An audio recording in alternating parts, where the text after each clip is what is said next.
Financial Survival Network, helping you survive and thrive in the new economy.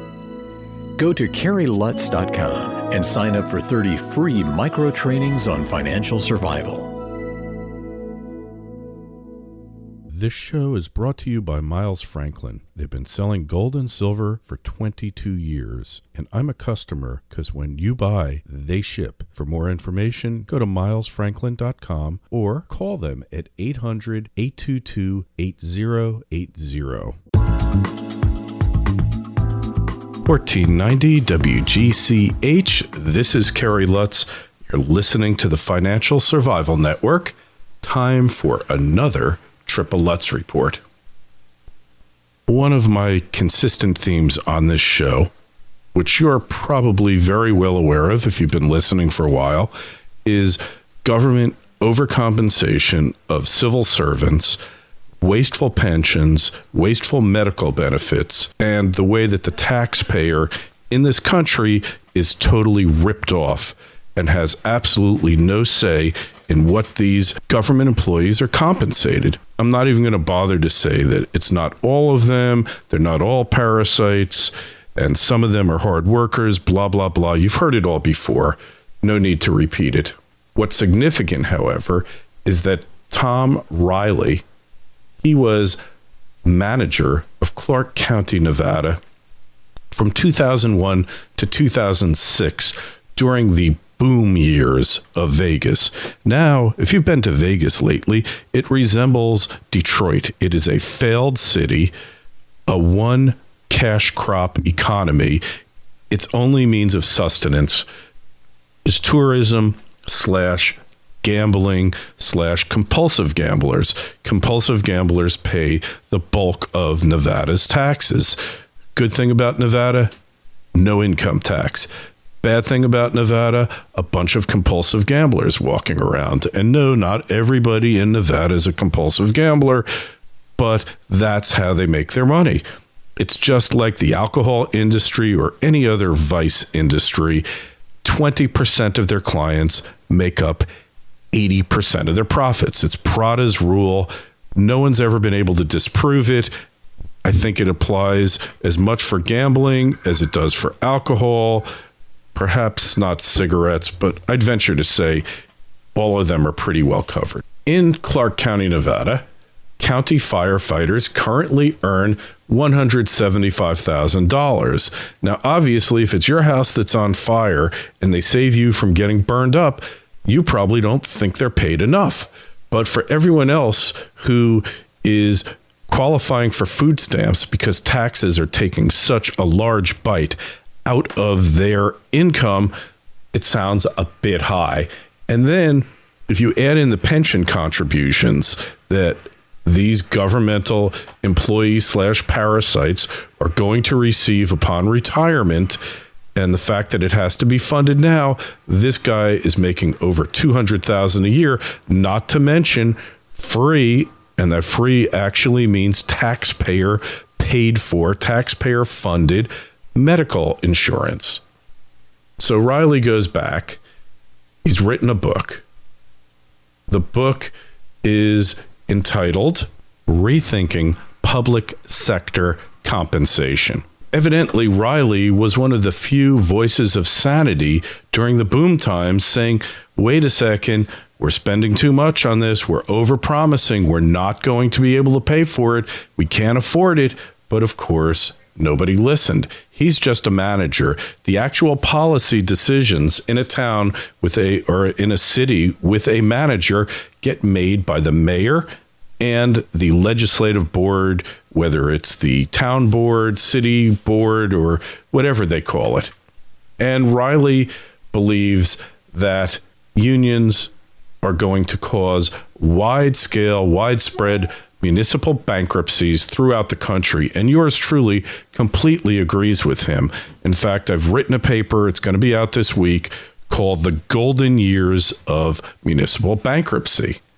And what Reilly calls this is the iron triangle of closed policymaking. Unions, government managers, and politicians, and they're all feeding at the trough. And the Unions are receiving the same types of benefits as the government managers, so everybody wants to play it safe. Everybody can be totally generous when they're giving away other people's money rather than their own. And this is what happens when you allow public employee unions to negotiate for benefits. They shouldn't exist in the first place. As Reilly says, there are plenty of public employee protections built into the system, into the civil service law. Unions aren't necessary. He thinks they are in the private sector. The private sector is having second thoughts about that as well. And of course, what Reilly says is that it's happening all over the country. There's going to be bankruptcy. He says the firefighters really hated him. All of these unions really hated him because he wanted transparency. And you are just going to see hundreds, if not thousands, of municipal bankruptcies sweep across the country, because as the Greater Depression takes more and more speed, as it becomes more and more prevalent in the United States as well as the world, the funds to pay for these extravagant and onerous promises aren't going to be there. And in the final analysis, the municipalities, the counties, all of them will go bankrupt because the unions will not negotiate in good faith. They will not accept the fact that something has to give, and it's going to be their members' pensions, salaries, and benefits. And as a result, they will hold out. And you're already seeing this in California. Stockton, California will be bankrupt in a very short time. So will Los Angeles. You've seen more and more municipalities just throw in the towel. And the beauty of going bankrupt is they can terminate these onerous labor contracts without any judicial approval. You file, you terminate. In addition, they can dump the lifetime free taxpayer-funded health benefits. And then the pensions. That's going to be interesting because the pensions often are guaranteed by state constitutions.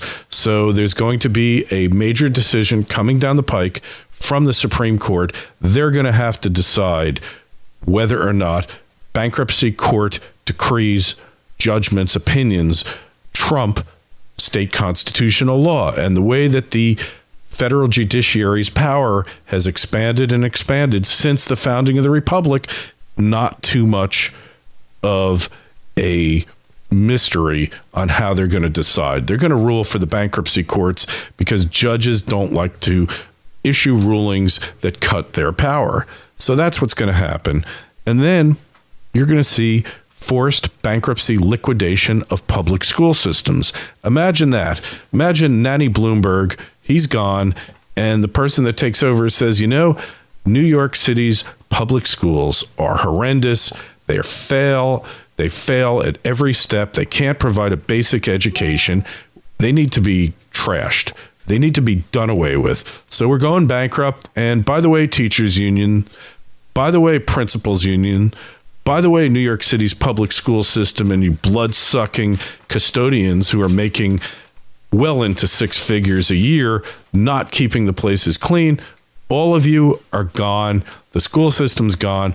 We're just going to pass out vouchers and let these people send their children to the schools that will actually educate them. What a novel concept that is, isn't it? So this is what's going to happen. You're going to see it gradually start in the next 6 months. And within 3 years, man, there will be so many municipalities in bankruptcy court, so many bonds down the drain. And that's the thing. The bondholders, yes, perhaps they were relying upon the good faith of these communities. But look, who in their right mind would loan money to Camden, New Jersey? Would you? I sure wouldn't. Or Philadelphia, or Detroit, or Las Vegas, or the list goes on and on and on. But this is the future of municipal finance, municipal management in the United States. Get used to it. It's going to be here soon. This is Kerry Lutz, been another Triple Lutz Report, signing off.